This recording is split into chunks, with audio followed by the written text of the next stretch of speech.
It was starting to end after what seemed most of eternity to me. I attempted to wriggle my toes. Succeeded. I was sprawled there in a hospital bed, and my legs were done up in plaster casts, but they were still mine. I squeezed my eyes shut and opened them 3 times. The room grew steady. Where the hell was I? Then the fogs were slowly broken, and some of that which is called memory returned to me. I recalled nights and nurses and needles. Every time things would begin to clear a bit, someone would come in and jab me with something. That's how it had been, yes. Now, though, I was feeling halfway decent. They'd have to stop, wouldn't they? The thought came to assail me. Maybe not. Some natural skepticism as to the purity of all human motives came and sat upon my chest. I'd been over-narcotized, I suddenly knew. No real reason for it, from the way I felt, and no reason for them to stop now, if they had been paid to keep it up. So play it cool and stay dopey, said a voice which was my worst, if wiser, self. So I did. A nurse poked her head in the door about 10 minutes later, and I was, of course, still sacking Z's. She went away. By then, I had reconstructed a bit of what had occurred. I had been in some sort of accident, I remembered vaguely. What had happened after that was still a blur, and as to what had happened before, I had no inkling whatsoever.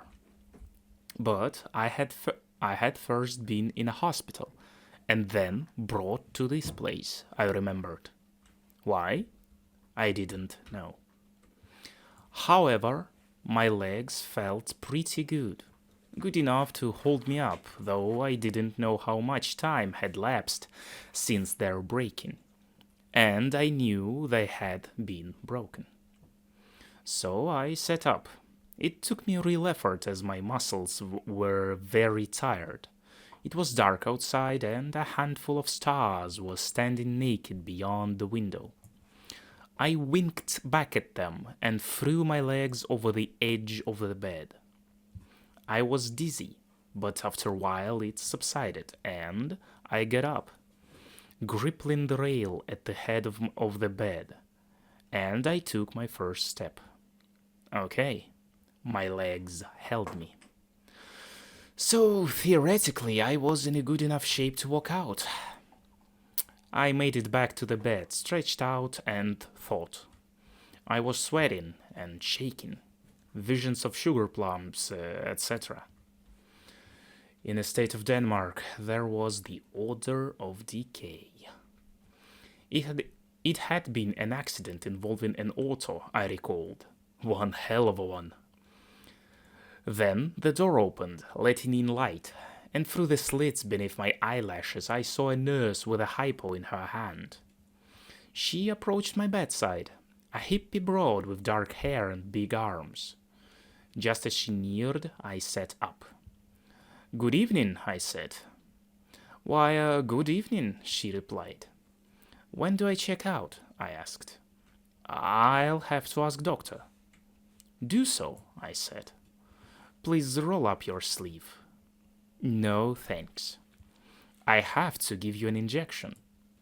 "No, you don't. I don't need it." "I'm afraid that's for doctor to say." "Then send him around and let him say it. But in the meantime, I will not permit it." "I'm afraid I have my orders." "So did Aikman, and look what happened to him." And I shook my head slowly. "Very well," she said, "I'll have to report this." "Please do," I said. "And while you're at it, tell him I've decided to check out in the morning." "That's impossible. You can't even walk, and there were internal injuries." "We'll see," said I. "Good night." She swished out of sight without answering. So I lay there and mulled.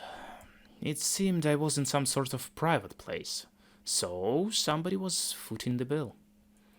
Whom did I know? No visions of relatives appeared behind my eyes. Friends either. What did that leave? Enemies? I thought a while. Nothing. Nobody to benefact me thus. I had gone over a cliff in my car and into a lake, I suddenly remembered. And that was all I remembered. I strained and began to sweat again. I didn't know who I was.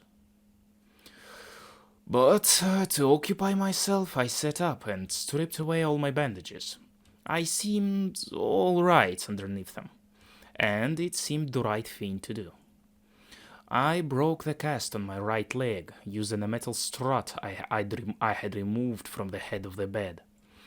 I had a sudden feeling that I had to get out in a hurry, that there was something I had to do. I tested my right leg. It was okay.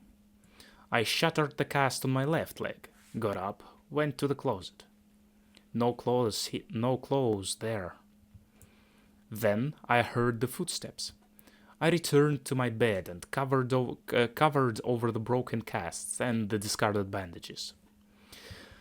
The door swung inward once again. Then there were lights all around me, and there was a beefy guy in a white jacket, standing with his hand on the wall switch. "What's this I hear about you giving the nurse a hard time?" he asked, and there was no more feigning sleep. "I don't know," I said. "What is it?" That troubled him for a second or two, said the frown then.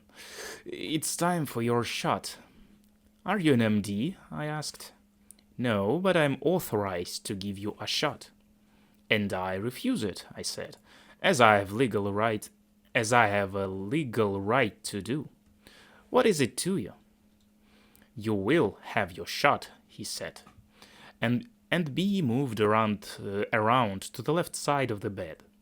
He had a hypo in one hand which had been out of sight till then. It was a very foul blow, about 4 inches below the belt buckle, I'd say, and it left him on his knees. "Censored," he said after a time. "Come within spitting distance again," I said, "and see what happens." "We've got ways to deal with patients like you," he gasped. So I knew the time had come to act. "Where are my clothes?" I said. "Censored," he repeated. Then I guess I'll have to take yours. Give them to me." It became boring with the further petition, so I threw the bedclothes over his head and clobbered him with the metal strut. Within 2 minutes, I'd say, I was garbed all in the color of Moby Dick and vanilla ice cream. Ugly. I shoved him into the closet and looked out the lattice window. I saw the old moon with the new moon in her arms, hovering above a row of poplars. The grass was silvery and sparkled. The night was bargaining weakly with the sun. Nothing to show for me where this place was located. I seemed to be on the 3rd floor of the building, though, and there was a cast square of light off to my left and low, seeming to indicate a 1st floor window with someone awake behind it. So I left the room and considered the hallway. Off to the left, it ended against the wall with the latticed window, and there were four more doors, 2 on either side. Probably they let upon more doors like my own. I went and looked out the window and saw more grounds, more trees, more night. Nothing new. Turning, I headed in the other direction. Doors, no light from under any of them. The only sound my footsteps from the two big borrowed shoes. Laughing Boy's wristwatch told me it was 5:44. The metal strut was inside my belt, under the white orderly jacket, and it rubbed against my hip bone as I walked. There was a ceiling fixture about every 20 feet, casting about 40 watts of light. I came to a stairway, off to the right, leading down. I took it. It was carpeted and quiet. The second floor looked like my own, rows of rooms, so I continued on. When I reached the first floor, I turned right, looking for the door with light leaking out from beneath it. I found it, way up near the end of the corridor, and I didn't bother to knock. The guy was sitting there in a garish bathrobe at a big shiny desk, going over some sort of ledger. This was no wardroom. He looked up at me with burning eyes all wide and lips swelling towards a yell they didn't reach, perhaps because of my determined expression. He stood quickly. I shut the door behind me, advanced, and said, "Good morning. You're in trouble." People must always be curious as to trouble, because after the 3 seconds it took me to cross the room, his words were, "What do you mean?" "I mean," I said, "that you're about to suffer a lawsuit for holding me incommunicado, and another one for malpractice, for your indiscriminate use of narcotics. I'm already suffering withdrawal symptoms and might do something violent." He stood up. "Get out of here," he said. I saw a pack of cigarettes on his desk. I helped myself and said, "Sit down and shut up. We've got things to talk about." He sat down, but he didn't shut up. "You're breaking several regulations," he said. "So we'll let a court decide who's liable," I replied. "I want my clothes and my personal effects. I'm checking out." "You're in no condition." "Nobody asked you. Pony up this minute or answer to the law." He reached towards a button on his desk, but I slapped his hand away. "Now," I repeated. "You should have pressed that when I came in. It's too late now." "Mr. Corey, you're being most difficult." "Corey? I didn't check me in here," I said, "but I damn well have a right to check me out, and now's the time. So let's get about it." "Obviously, you're in no condition to leave this institution," he replied. "I cannot permit it. I am going to call for someone to escort you back to your room and put you to bed." "Don't try it," I said, "or you'll find out what condition I am in. Now, I have several questions. The first one, who checked me in, and who's footing my bill at this place?" "Very well," he sighed, and his tiny, sandy mustaches sagged as low as they could. He opened a drawer, put his hand inside, and I was wary. I knocked it down before he had the safety catch off. A .32mm automatic, very neat, Colt. I snapped the catch myself when I retrieved it from the desktop, and I pointed it and said, "You will answer to my questions." "Obviously you consider me dangerous." "You may be right." He smiled weakly, lit a cigarette himself, which was a mistake if he intended to indicate aplomb. His hands shook. "All right, Corey, if it will make you happy," he said. "Your sister checked you in." "Huh?" thought I. "Which sister?" I asked. "Evelyn," he said. No bells. "So, that's ridiculous. I haven't seen Evelyn in years," I said. "She didn't even know I was in this part of the country." He shrugged. Nevertheless. "Where's she staying now? I want to call her," I said. I don't have her address handy. Get it. He rose, crossed to a filing cabinet, opened it, riffled, withdrew a card. I studied it. Mrs. Evelyn Flommel. The New York address was not familiar either, but I committed it to the memory. As the card said, my first name was Carl. Good. More data. I stuck the gun in my belt beside the strut then. Safety back on, of course. Okay, I told him. Where are my clothes and what are you going to pay me? Your clothes were destroyed in the accident, he said.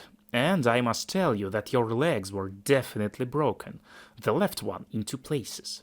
Frankly, I can't see how you're managing to stay on your feet. It's been only 2 weeks. I always heal fast, I said.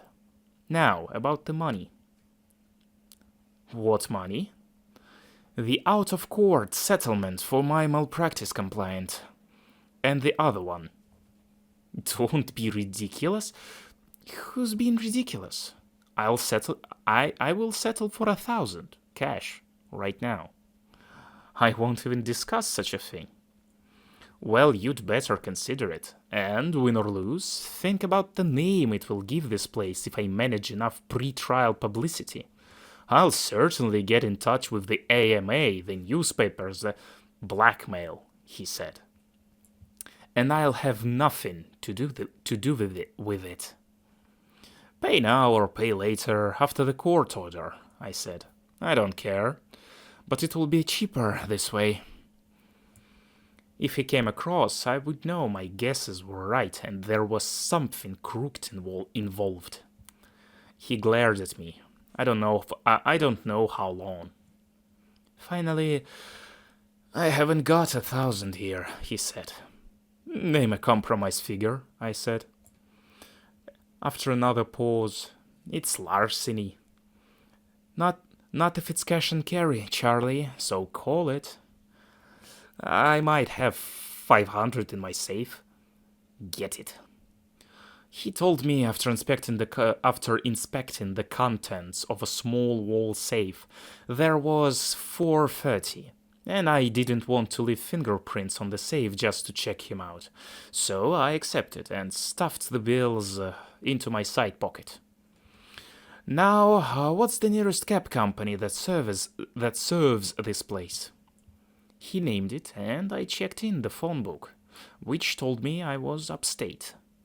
I made him dial it and call me a cab because I didn't know the name of the place, and didn't want him to know the condition of my memory.